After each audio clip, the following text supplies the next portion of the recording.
going to talk a little bit about x-rays, kind of what x-rays are, why we need them in newborns, and then we're going to look at just the basics, at normal x-rays, how to look at bones, how to look at lungs, how to look at the abdomen, exactly what you're looking for, and how to describe it. That's one of the most important things, is to know how to describe what you're looking at. You're not expected to make a diagnosis, but you are expected to be able to describe what you're looking at so that whoever you're talking to on the phone or that type of thing will know what to expect when you get the baby back. Now, neonatal x-rays. Why is it important to learn to read x-rays? It's important because x-rays are a vital part of caring for newborns. X-rays help establish a diagnosis. Therefore, x-rays help determine medical management. Without an accurate diagnosis, you cannot treat the baby appropriately.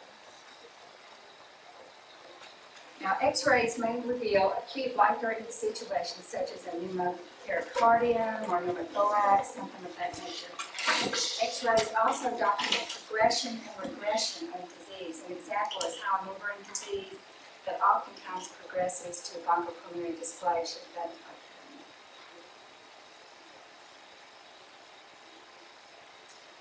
Now, the first thing we want to do is assess the quality of the film. You want to look at the degree of penetration. Radiology is really just the science of interpreting relative densities.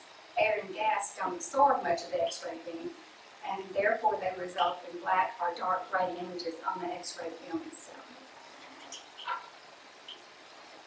Now, water blocks much of the beam, and this results in a light gray image. And bone and calcium block the beam, resulting in a white image. It'll be bright white, and we'll look at a lot of that. But when you think about it just on that basic level, that's what you're looking at. Okay? Now, normal-wise, you'll have dark or lucent areas because airways and alveoli are filled with air, hopefully. Lungs with disease will have varying degrees of grayness because, depending on the pathology. And we'll look at a little bit of that. But hazy areas can represent alveoli filled with fluid. It can be filled with pus. It can be filled with blood. There is no way to differentiate that on the X-ray. No way whatsoever. So one of the things that you'll notice is atelectasis. Now, some of the other things that we want to look at is we want to determine if it's an inspiratory film, because it can make a dramatic difference whether it's inspiratory or expiratory. Now, how do you get a newborn baby that's breathing 60 times a minute to take a deep breath and hold it? You can't. And so oftentimes you're going to get an expiratory film, even more so than an inspiratory film. There is no way to make sure you get an inspiratory film. So that's why it's important that you learn to determine, is this an inspiratory film or an expiratory film? Now, some of the ways to determine it is you count the number of ribs from the top rib down to the diaphragm. Optimal newborn rib expansion should be between 7 and 8 ribs. Okay? So the lung should be expanded down to the diaphragm. It should be down to the 7th or 8th rib. An underexposed or expiratory film may be interpreted as worsening lung disease. Okay? Some people are thinking, oh, his pneumonia is getting worse. He needs another dose of surfactant. That's why you should never treat an X-ray on its own. It should always be in conjunction with the clinical picture. All right, now you always want to read an X-ray on a view box or a spotlight. If you're in an institution that doesn't have computerized X-rays, many institutions are going to computerized X-rays now. They provide instant access, and they allow the operator to adjust contrast and other options. You can darken it, lighten it, that kind of thing. The other thing is that the radiologist also has access to it, and if you're concerned or you're not sure what you're looking at, you can always call and have the radiologist look at the same film at the same time that you're looking at, and that's a big help. Some of the other things we want to look at, we want to check for rotational and other artifacts. We're going to make sure the spinal column is straight. We'll look at that on some of the X-rays we're going to look at. We're going to make sure all outside lines and leads are moved or removed totally, because they can interfere with what you're looking at. They can obscure the lines that you're looking for line placement. They can hide. If you're looking for free air on the chest X-ray, or you're looking at a pneumoperitoneum, it can hide some of those things. So you want to make sure that the arms are out of the way and that the leads are at least pulled up, if not completely removed. Babies require position. How many of you ever seen a baby lay just perfectly flat and straight? That's right. That's the only time when they have a little panty line on board. But that's it. Otherwise, they're not going to lay completely flat. They're not going to be still. So they require someone to hold them, position them, and hold them. Okay?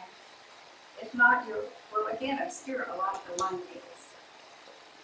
Now, these are some of the references, and I did not copy this out. So if not, I don't know if they've got copies of the previous one, but if not, yeah, if you'll leave a copy on the computer, I'm actually going to superimpose it with the video.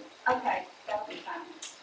These are the references that I used for the talk, so y'all are welcome to look those up, and you will have these. Now, we're going to go over some x-rays for a little while and look at some of these. Okay? Feel free to stop anytime and ask questions. Anything that you have any concerns about, feel free to just stop and we'll look at it. Yeah. How'd you like that? I like that zoom in and stuff. This is a cartoon that actually one of the radiologists sent to me. And I don't know exactly who drew it, but he sent it to me. It says, finally, x-rays here to do our stat chest. And the text says, no way, man, I just do a routine x-ray. If you want a stat, you'll have to wait for the stat person to come do it. Seems to be that way sometimes, doesn't it? All right, now this is a normal chest x-ray. And we're going to look at the things that we need to look at for normal chest x-ray. You need to know what's normal before you can determine what's abnormal. Okay? Now, let's look at our spinal column. It's nice and straight, right? The arms, see how the arms are being held out so that they can position the baby.